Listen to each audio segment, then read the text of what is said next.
When life hits hard, pray harder. In the Gospel for September 9, in Luke chapter 6, verse 12, sabi, Jesus departed to the mountain to pray, and he spent the night in prayer to God. Ginagamit to ng maraming non-Christians to say, oh, sabi ko sa inyo, hindi God si Jesus eh. Smaller deity siya. Hindi yun ganun. Jesus prayed in scripture para ipakita na Jesus never did anything by himself. He was always in communion with the Trinity.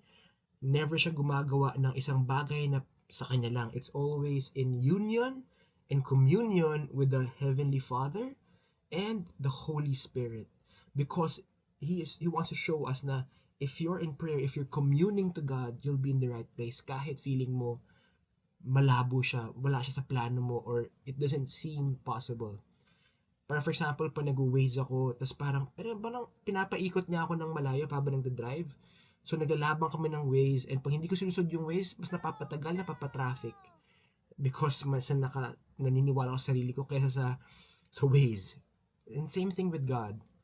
Do you want your breakthrough? Do you want your blessing? Do you want that abundance in life? And maybe it's time na tama na yung sarili mo na susunod lagi.